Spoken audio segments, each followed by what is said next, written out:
500년 전 그 제독이 그걸 어떻게 알고 있었는지 믿기지 않습니다. 12척, 300척. 그리고 역사가 뒤집혔습니다. 역사는 때로 우리의 상식을 완전히 뒤집어 놓습니다. 또한 수백 년의 시간이 흘렀지만 바다는 여전히 세계의 운명을 쥐고 있습니다. 지금 이 순간에도 중동의 좁은 해협, 호르무즈를 둘러싸고 전 세계 해군이 긴장 속에 움직이고 있습니다. 그런데 미국 해군 전략대학의 한 젊은 교수는 그 위기의 해답이 21세기 무기가 아닌 500년 전 조선의 한 제독에게서 이미 발견됐다는 사실을 알게 됩니다. 절대 열세, 좁은 해협, 퇴로 없음. 이 세 가지 조건이 동시에 성립하는 실전 승리 사례가 서양 해전사 어디에도 없었습니다. 12척 대 300척. 그녀는 처음엔 믿지 않았는데요. 그러나 자료를 파고들수록, 현장을 밟을수록, 워게임을 돌릴수록 하나의 결론에 도달했습니다. 그 전략가가 마주한 놀라운 진실, 지금부터 들어보시겠습니까?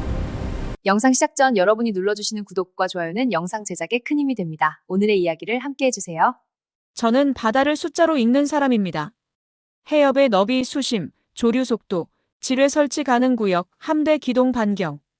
20년 가까이 미 해군 전략대학에서 해상작전 전략을 가르쳐왔지만 저에게 바다는 언제나 분석 대상이었습니다. 감동의 대상이 아니라요. 그런데 그해 봄, 저는 처음으로 바다 앞에서 멈춰섰습니다. 전혀 예상하지 못했던 곳에서였어요. 2월이었습니다. 워싱턴에서 긴급회의가 있었어요. 중동 정세가 다시 한번 끓어오르고 있었죠. 이란이 호르무즈 해협 봉쇄 가능성을 공개적으로 언급했고 국방부는 즉각 시나리오 분석을 요청했습니다. 저는 해협 봉쇄 워게임 설계를 맡았어요. 혼자 맡은 게 아니었습니다. 해군 전략대학 소속 젊은 장교 3명이 팀으로 붙었고 저는 총괄 설계자였어요. 사실 이 주제는 저에게 낯선 게 아니었습니다. 호르무즈는 제가 10년 넘게 연구해온 해역이었거든요. 문제는 따로 있었습니다. 워게임의 핵심 질문은 단순했어요. 열세한 전력으로 좁은 해협을 얼마나 오래 막을 수 있는가? 이게 전부였습니다. 그런데 이 단순한 질문에 답하려고 교재를 뒤지기 시작하면서 저는 이상한 점을 발견했어요. 서양 해전사에는 이 상황을 다룬 사례가 놀랍도록 적었습니다. 살라미스 해전이 있었죠. 기원전 480년 그리스가 페르시아 함대를 좁은 해협에서 막아낸 사례입니다. 훌륭한 케이스였어요. 하지만 그리스는 수적으로 그렇게 열세하지 않았습니다. 결정적으로 그 해전은 2500년 전 노젓는 갤리선 시대의 이야기였어요. 트라팔가르 해전도 있었습니다. 넬슨의 영국 함대가 프랑스 스페인 연합함대를 격파한 사례죠. 세계 해전사에서 가장 많이 인용되는 전투였어요. 하지만 넬슨은 열세가 아니었습니다. 오히려 질적으로는 우세한 편이었죠. 저는 책상 위에 쌓인 자료들을 바라봤습니다. 결론이 보였어요. 서양 해전 교과서에는 빈칸이 있었습니다. 절대적 열세, 좁은 해협, 퇴로 없음. 이 세 조건이 동시에 성립하는 실전 사례가 없었어요. 있다 하더라도 패배 사례였습니다. 교관으로서 저는 이 빈칸을 메울 수 없었어요. 워게임을 설계하면서 가장 필요한 바로 그 케이스가 없었던 겁니다. 회의실이 조용했습니다. 젊은 장교 셋이 각자 자료를 뒤적이고 있었어요. 저도 노트북 화면을 멍하니 바라봤습니다. 커피가 식어 있었죠. 그때 팀원 중 한 명이 조용히 말했습니다. 중위 마커스 쉔이었어요. 28 해군사관학교 출신이었는데 언제나 조용히 앉아있다가 뜻밖의 이야기를 꺼내는 친구였습니다. 교수님, 혹시 이순신이라는 이름을 들어보신 적 있으십니까? 저는 고개를 들었습니다. 처음 듣는 이름이었어요. 에드머럴 이선-신. 조선시대 한국 해군 지휘관입니다. 저는 잠시 그를 바라봤습니다. 그러고는 물었어요. 16세기? 그가 고개를 끄덕였습니다. 저는 솔직히 별 기대가 없었어요. 16세기 동양의 해전이 21세기 호르무즈 워게임에 무슨 도움이 될지 당장은 떠오르지 않았거든요. 하지만 빈칸은 빈칸이었습니다. 막힌 것은 막힌 것이었고요. 한번 찾아볼게. 그게 시작이었습니다. 호르무즈 해협의 너비는 가장 좁은 지점에서 34km입니다. 세계 석유 물동량의 약 20%가 이 해협을 통과해요. 하루에 원유 수송선만 수십 척이 지나갑니다. 미국, 중국, 일본, 한국, 유럽. 이 해협이 막히면 세계 경제가 흔들립니다. 그래서 미국 해군은 이 해협에 항상 신경을 곤두세우고 있어요. 이란은 이것을 알고 있습니다. 이란 해군의 전력은 미 해군에 비할 바가 아닙니다. 미국을 정면 대결로 이길 수 없어요. 하지만 이 좁은 해협에서는 이야기가 달라집니다. 기뢰를 깔고 소형 고속정을 대량으로 운용하고 해안 미사일로 항로를 위협하면 얘기가 달라지거든요. 그 좁음이 문제였습니다. 그리고 저는 막 깨달았습니다. 이 좁음의 문제를 가장 치열하게 풀었던 사람이 따로 있다는 것을요. 그 이름을 저는 그날 처음 들었습니다. 이순신. 그날 밤 저는 늦게까지 책상에 앉아 있었습니다. 창밖에는 로드아일랜드의 차가운 밤바람이 불고 있었어요. 저는 검색창에 이름을 입력했습니다. 화면에 숫자들이 나타났습니다. 12척. 상대편 전함 300척 이상. 저는 화면을 다시 봤습니다. 잘못 읽은 건 아닌지 확인했어요. 틀리지 않았습니다. 숨이 멎는 것 같았습니다. 솔직히 말하면 처음에는 반신반의했습니다. 12척 대 300척. 숫자 자체가 너무 극단적이었어요. 전략가로서 저는 이런 숫자를 보면 먼저 의심합니다. 과장된 기록인가 아니면 후대에 부풀려진 신화인가. 역사는 언제나 승자의 편에서 쓰이니까요. 저는 냉정하게 접근하기로 했습니다. 다음 날 아침 일찍 연구실로 갔어요. 커피 한 잔을 내리고 자리에 앉았습니다. 이순신 관련 영문 자료를 체계적으로 찾기 시작했어요.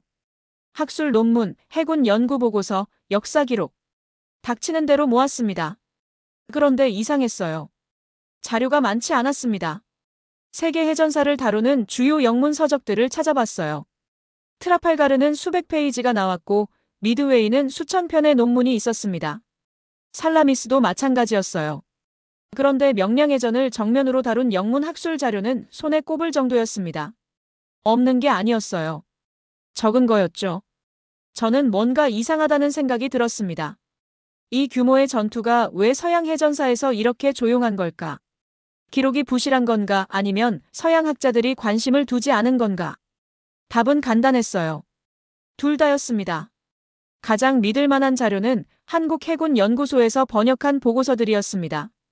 거기서 저는 명량해전의 윤곽을 처음으로 제대로 잡았어요. 1597년 음력 9월. 지금으로부터 420여 년 전입니다. 이순신은 12척의 전함을 가지고 있었습니다. 원래는 더 많았어요.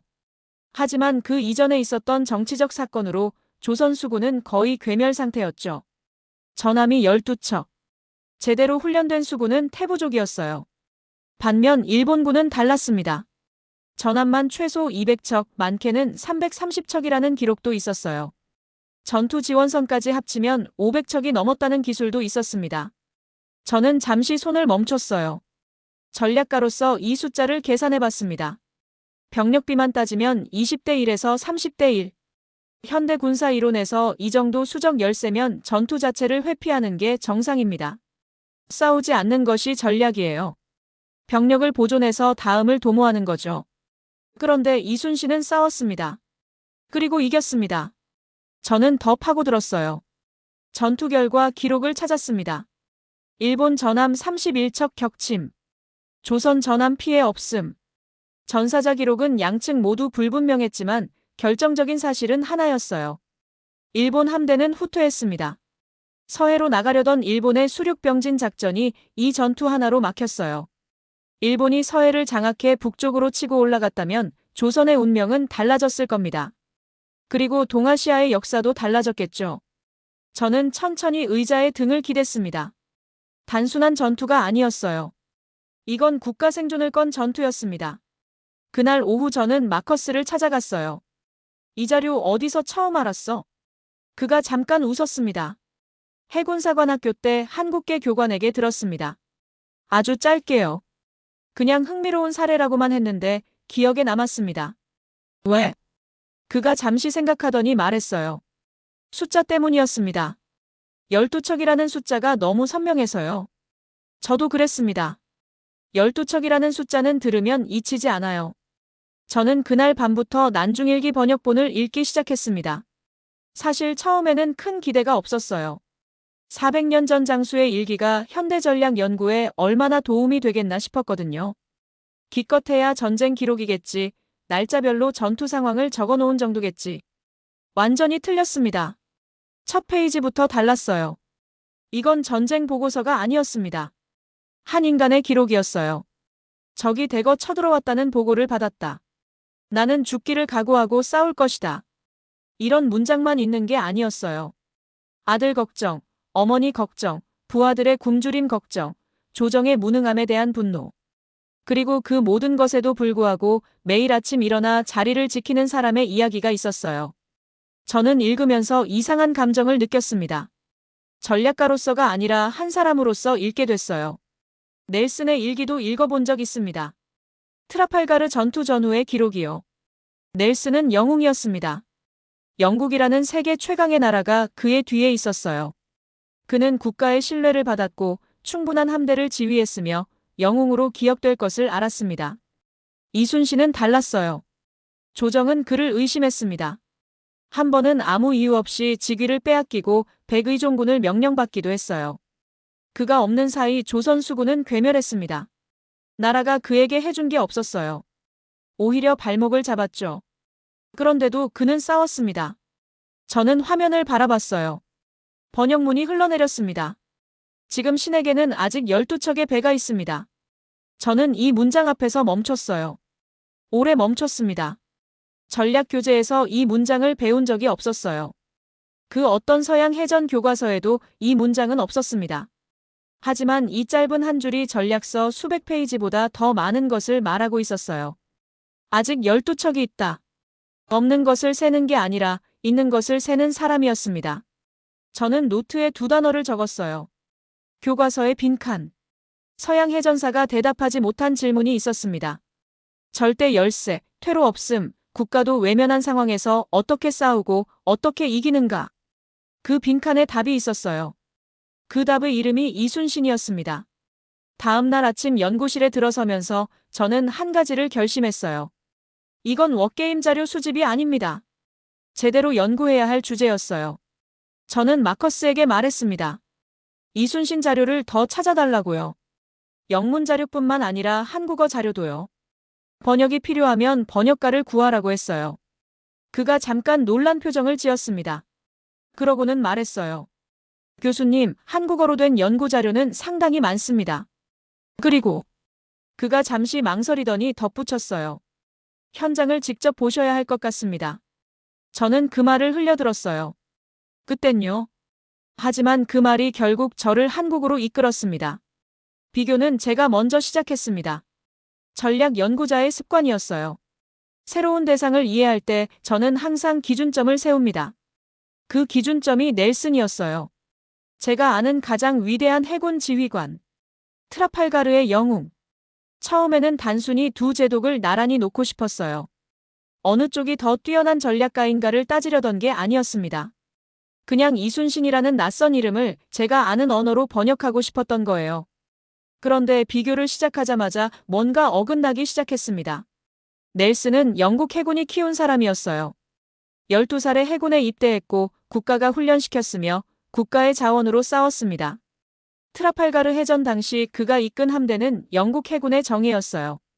장비도 충분했고 보급도 원활했으며 본국의 신뢰도 두터웠습니다. 그는 싸우기 좋은 조건에서 싸웠어요. 이순신은 달랐습니다. 자료를 읽으면 읽을수록 어이가 없었어요. 국가가 그를 돕기는커녕 방해했습니다. 전쟁 중에 직위를 빼앗겼어요.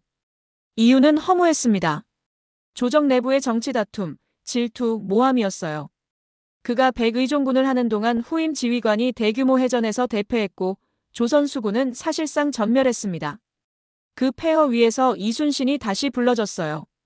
남은 전함이 12척이었습니다. 저는 이 지점에서 비교를 멈췄어요.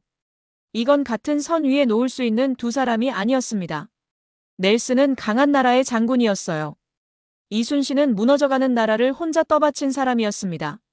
전략가의 시각에서 이건 완전히 다른 문제예요. 강한 나라의 장군이 이기는 건 이론이 맞는 겁니다. 자원이 있고 훈련이 되어 있고 보급이 원활하면 이길 확률이 높아요. 변수는 있지만 방향은 예측 가능합니다. 그런데 모든 조건이 반대일 때 그래도 이긴다면 그건 다른 이야기입니다. 그건 전략의 문제만이 아니에요. 저는 난중일기를 다시 펼쳤습니다. 명량해전 직전의 기록들을 읽었어요. 이순신은 그 시기에 어머니의 부고를 받았습니다. 전쟁 중에 어머니가 돌아가셨어요. 그리고 며칠 뒤 아들을 잃었습니다. 전투에서 죽었어요. 그럼에도 그는 자리를 지켰습니다. 일기에는 이런 문장이 있었어요. 슬픔을 억누른 자리에 분노가 있었고 분노를 억누른 자리에 의지가 있었습니다. 감정을 감추거나 없애려 한 게 아니라 감정을 짊어진 채로 싸운 사람이었어요. 저는 이게 전략 교재에 없는 이유를 알 것 같았습니다. 측정이 안 되거든요. 슬픔을 안고 싸우는 사람의 전투력을 수치화할 방법이 없어요. 숫자로 표현이 안 되니 교과서에 들어가지 못한 겁니다. 하지만 그게 어쩌면 가장 중요한 변수였을지도 몰라요. 결론이 보이기 시작했습니다. 넬슨은 위대한 해군 지휘관이었습니다. 그건 변함없어요. 하지만 이순신은 다른 차원의 이야기였습니다. 넬슨보다 낫다 못하다의 문제가 아니었어요. 비교 자체가 틀린 거였어요. 이순신은 넬슨이 겪지 않은 조건에서 싸웠습니다. 국가의 외면, 전력의 괴멸, 개인적 비극. 그 모든 것을 지고 나선 싸움이었어요. 그리고 이겼습니다. 저는 노트에 한 줄을 적었어요. 이건 단순한 승리가 아니다. 국가 생존 전쟁이다. 지도를 펼쳤습니다. 명량해전 현장 지도였어요. 한국해군연구소 자료에서 찾은 거였는데 영문 주석이 달린 버전이었습니다. 저는 지도를 프린트해서 책상 위에 펼쳐놓았어요. 그리고 옆에 호르무즈 해협 지도를 나란히 놓았습니다. 처음에는 그냥 참고용이었어요. 그런데 두 지도를 나란히 보는 순간 저는 손을 멈췄습니다. 비슷했어요. 구조가 비슷했습니다. 물론 위치도 다르고 규모도 달랐어요. 하지만 전략적 구조가 닮아 있었어요. 좁은 수로 양쪽을 조이는 지형, 제한된 기동 공간. 이 세 가지가 두 해협 모두에 있었습니다. 울돌목은 전라남도 해남과 진도 사이의 좁은 물목이에요. 가장 좁은 지점의 너비가 약 220m. 호르무즈의 34km와는 비교가 안 되는 좁은 수로였습니다. 하지만 제가 주목한 건 너비가 아니었어요. 조류였습니다. 울돌목은 조류가 극단적으로 빠릅니다. 하루에 4번 조류 방향이 바뀌어요. 최대 유속이 초속 6m에 달했습니다. 배를 제대로 다루지 못하면 조류에 휩쓸려요. 기동 자체가 불가능해지는 거죠. 호르무즈도 마찬가지였어요. 페르시아만에서 아라비아해로 나가는 조류, 좁은 항로, 기뢰를 깔면 대형 함선은 움직임이 제한됩니다. 소형 고속정이 유리한 이유가 거기 있어요. 저는 지도 위에 손가락을 올렸습니다. 두 해협은 전혀 다른 시대, 전혀 다른 장소에 있었어요. 하지만 지형이 만들어내는 전략 문제는 같았습니다. 좁음이 균형을 바꾼다. 저는 이 생각을 정리하기 시작했어요. 열린 바다에서는 숫자가 중요합니다. 함대가 많을수록 화력이 강할수록 유리해요. 기동 공간이 충분하면 포위도 가능하고 우회도 가능합니다. 강한 쪽이 이길 확률이 압도적으로 높아요. 그런데 수로가 좁아지면 달라집니다. 한 번에 통과할 수 있는 함선 수가 제한돼요. 500척이 있어도 좁은 수로를 동시에 통과할 수 없으면 실제로 싸우는 숫자는 훨씬 줄어들어요. 반면 수로를 지키는 쪽은 그 좁은 입구에만 집중하면 됩니다. 이순신은 이것을 알았어요. 12척으로 300척을 막을 수 있었던 건 기적이 아니었습니다. 지형의 선택이었어요. 저는 자리에서 일어나 화이트보드 앞에 섰어요. 마커를 들고 두 해협의 구조를 그렸습니다. 울돌목과 호르무즈. 선의 굵기는 달랐지만 구조는 같았어요. 그리고 조용히 중얼거렸습니다. 이건 협수로 전쟁이다. 시대가 달라도 지형은 달라지지 않아요. 울돌목에서 이순신이 풀었던 문제와 호르무즈에서 우리가 풀어야 하는 문제가 본질적으로 같았습니다. 좁은 바다, 빠른 조류, 제한된 기동. 변수의 이름만 바뀐 거였어요. 저는 워게임 설계 파일을 다시 열었습니다. 처음부터 다시 쓰기 시작했어요. 현장을 봐야 했습니다. 지도는 지도일 뿐이에요. 전략가로서 저는 이것을 압니다. 종이 위의 선과 실제 지형 사이에는 언제나 간격이 있어요. 조류의 세기, 수로의 체감 너비, 지형이 만들어내는 바람의 방향. 이런 것들은 현장에서야 느껴지는 것들입니다. 마커스가 맞았어요. 직접 가야 했습니다. 학교에 출장 신청을 했어요. 한국 현지조사, 명량해전 전략 연구. 처음에는 담당자가 좀 의아해했습니다. 호르무즈 워게임 연구에 왜 한국 출장이 필요하냐고요. 저는 설명했어요. 협수로 전략의 역사적 원형을 연구하는 거라고. 현대 해상 봉쇄 시나리오와 직접 연결된 사례라고요. 결제가 났습니다. 4월 중순이었어요. 저는 인천행 비행기에 올랐습니다. 서울에 도착한 건 이른 아침이었어요. 공항에서 시내로 들어오는 길, 저는 창밖을 바라봤습니다. 고층 빌딩들이 빠르게 지나갔어요. 깔끔한 도로, 빠른 차량들, 정돈된 시가지. 제가 막연히 상상했던 것보다 훨씬 현대적인 도시였습니다. 호텔에 짐을 풀고 광화문으로 나갔어요. 이순신 동상이 거기 있었습니다. 사진으로는 봤어요. 하지만 실제로 마주하는 건 달랐습니다. 동상은 컸어요. 광화문 광장 한가운데, 뒤로는 경복궁이 있었습니다. 이순신은 남쪽을 바라보고 있었어요. 칼을 짚고 갑옷을 입고 정면을 응시하고 있었죠. 저는 동상 앞에 서서 올려다봤습니다. 관광객들이 사진을 찍고 있었어요. 아이들이 뛰어다녔습니다. 평범한 광장의 풍경이었어요. 그런데 저는 그 안에서 뭔가 다른 것을 느꼈습니다. 이 나라는 이 사람을 잊지 않았다. 400년이 지났는데도 가장 번화한 광장 한가운데에 세워놓고 매일 바라보고 있었어요. 저는 그게 인상적이었습니다. 미국이라면 어떨까 잠깐 생각해봤어요. 우리도 영웅을 기억합니다. 하지만 이 밀도는 달랐어요. 다음 날 남쪽으로 내려갔습니다. 통영이었어요. 거기서 하룻밤을 묵고 한산도로 건너갔습니다. 배로 15분 거리였어요. 한산도에 내리는 순간 공기가 달랐습니다. 조용했어요. 관광지이긴 했지만 번잡하지 않았습니다. 작은 섬이었어요. 소나무가 많았고 바다 냄새가 진했습니다. 저는 제 승당 앞에 섰어요. 이순신이 실제로 지휘했던 곳이었습니다. 작은 건물이었어요. 위험 있거나 거대하지 않았습니다. 그냥 작고 단정한 건물이었어요. 저는 그 앞에서 한참을 서 있었습니다. 이 작은 섬에서 그가 전략을 짰어요. 지도를 펼치고 부하들과 논의하고 적의 움직임을 분석했을 겁니다. 화려한 사령부도 아니고 최신 장비도 없었어요. 그냥 바다가 보이는 작은 섬이었습니다. 그런데 여기서 역사가 바뀌었어요. 저를 안내해준 사람은 한국 해군 역사 연구자였습니다. 50대 초반의 조용한 분이었어요. 이름은 박성준 박사였고 이순신 연구만 20년 넘게 해온 분이었습니다. 그가 바다를 가리키며 말했어요. 이 해역 전체가 이순신의 전략 무대였습니다. 한산도 앞바다에서 하객진 전술로 일본 함대를 격파한 게 한산해전이에요. 그리고 나중에 울돌목에서 명량해전을 치렀죠. 저는 바다를 바라봤습니다.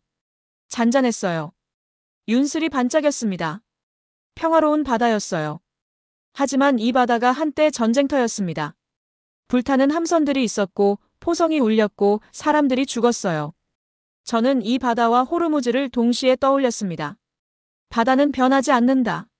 수백 년이 지나도 지구 반대편이라도 좁은 바다가 만들어내는 전략 문제는 같았어요. 이순신이 이 바다에서 풀었던 문제를 우리는 지금 페르시아만에서 풀고 있었습니다. 저는 가슴이 뭉클했어요. 전략가로서가 아니라 그냥 한 사람으로서요. 박성준 박사와 하루를 함께 보냈습니다. 그는 말이 많은 사람이 아니었어요. 제가 질문하면 짧게 답했고 답 대신 현장을 가리킬 때가 많았습니다. 처음엔 답답했어요. 저는 데이터와 분석이 필요했거든요. 하지만 시간이 지나면서 알았습니다. 그의 방식이 맞았어요. 이건 설명으로 이해하는 게 아니라 보면서 이해하는 것이었습니다. 오전에 한산도 해역을 작은 배로 돌았어요. 박 박사가 지도를 펼치며 설명했습니다. 한산해전 당시 일본 함대가 진입했던 방향, 이순신이 후퇴하는 척 유인했던 경로, 그리고 하객진을 펼쳤던 위치. 저는 지도와 실제 해역을 번갈아 봤어요. 머릿속에서 전투가 그려지기 시작했습니다. 하객진이라는 말을 저는 자료에서 읽었어요. 학의 날개 모양 진영. 처음엔 단순한 포위 전술이라고 생각했습니다. 적을 반원형으로 둘러싸고 집중 포격하는 방식이라고요. 틀리지는 않았어요. 하지만 절반만 맞았습니다.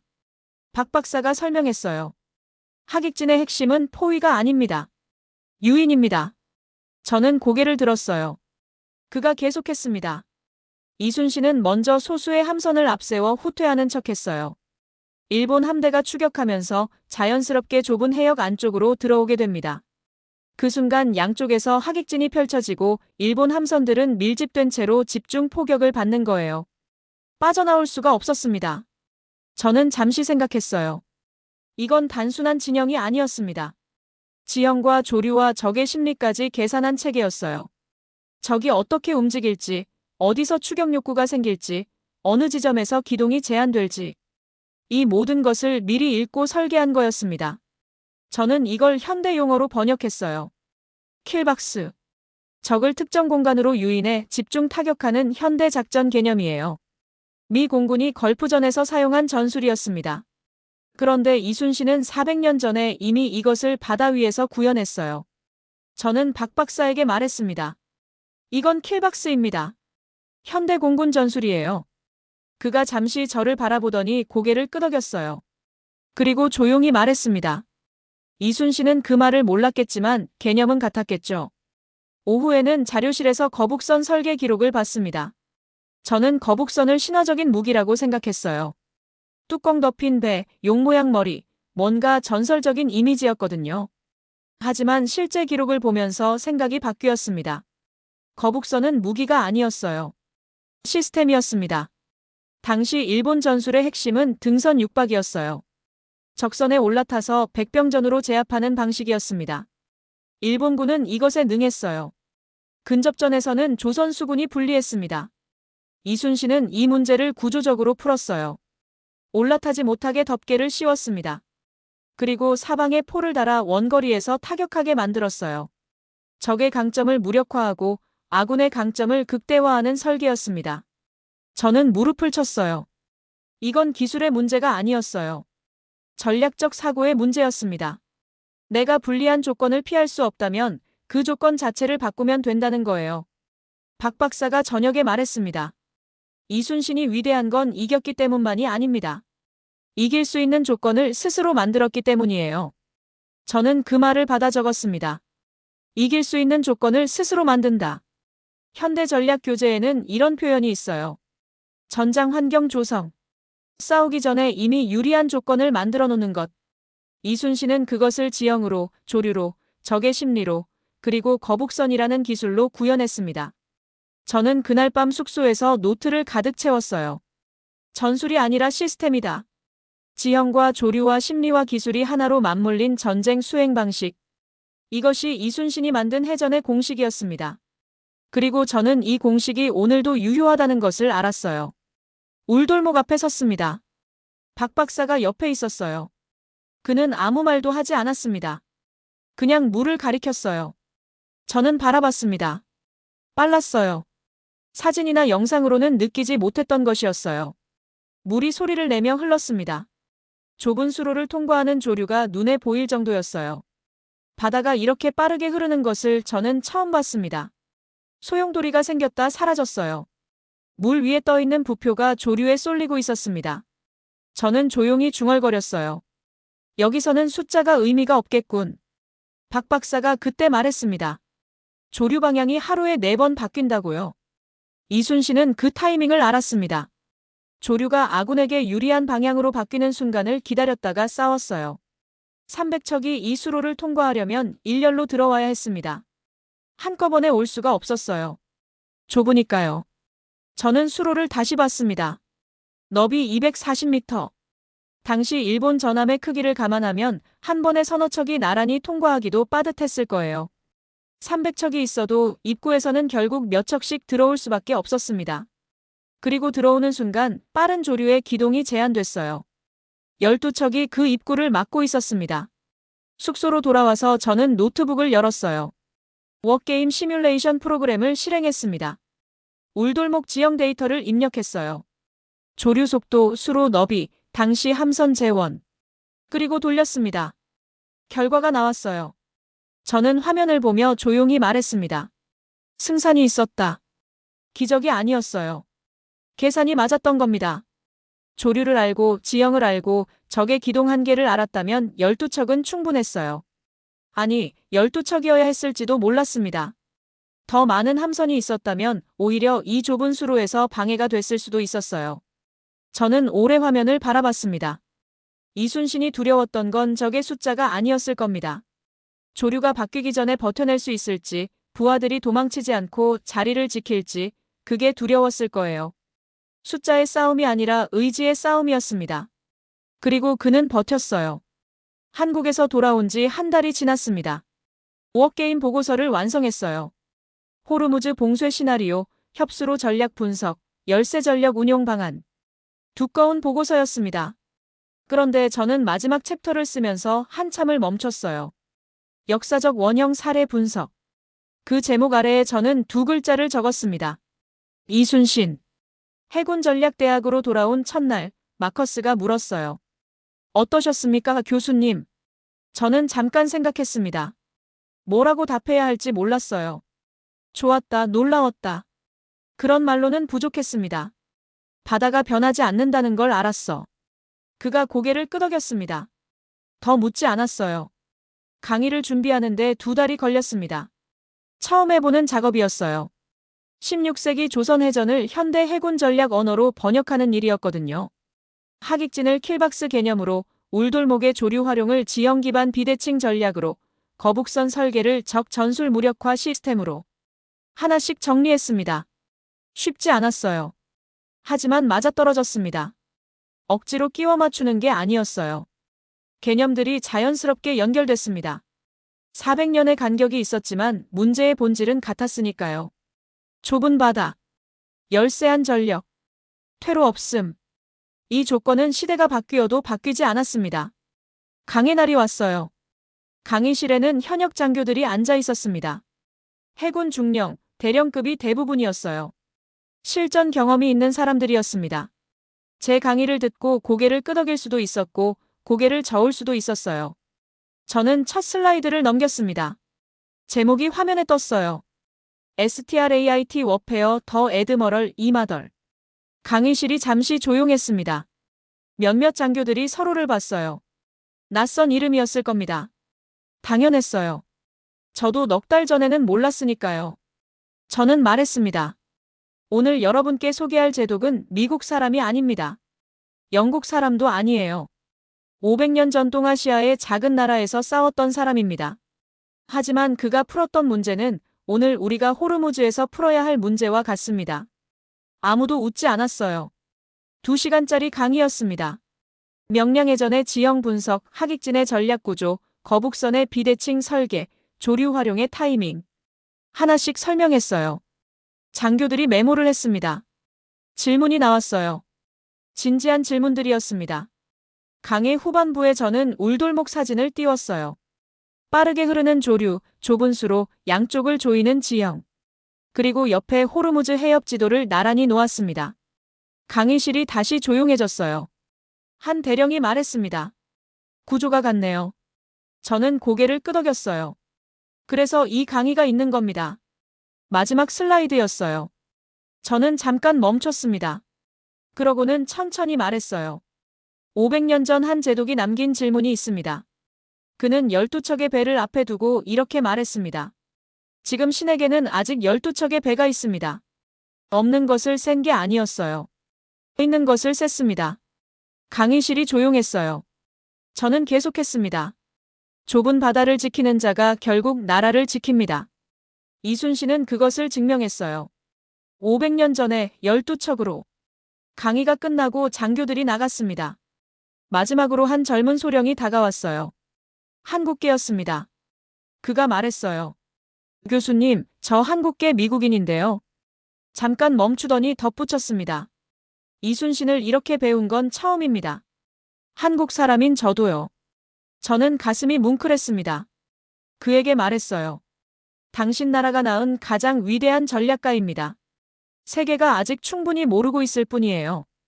한강이 생각났습니다. 서울에서 봤던 강이에요. 넓고 조용했습니다. 수천 년을 흘러온 강이었어요. 전쟁도 있었고, 폐허도 있었고, 기적 같은 재건도 있었던 나라를 관통해 흐르는 강이었습니다. 이순신이 지킨 바다도 그랬어요. 그가 울돌목을 지키지 않았다면 그 강도 달라졌을 겁니다. 그 나라도 달라졌겠죠. 오늘 우리가 아는 한국도 없었을 수 있어요. 12척이 지킨 것은 해협이 아니었습니다. 나라였어요. 저는 전략가입니다. 숫자와 데이터를 믿는 사람이에요. 그런데 이번에 배웠습니다. 숫자로 설명되지 않는 것이 있다는 것을요. 퇴로가 없을 때 자리를 지키는 것, 나라가 외면해도 싸우는 것, 12척을 가지고도 있는 것을 세는 것. 이건 전략 교재에 없어요. 하지만 어쩌면 이게 가장 중요한 전략이었는지 모릅니다. 이순신이 우리에게 남긴 것은 전술이 아닙니다. 태도였어요. 여러분은 이순신을 어떻게 기억하십니까?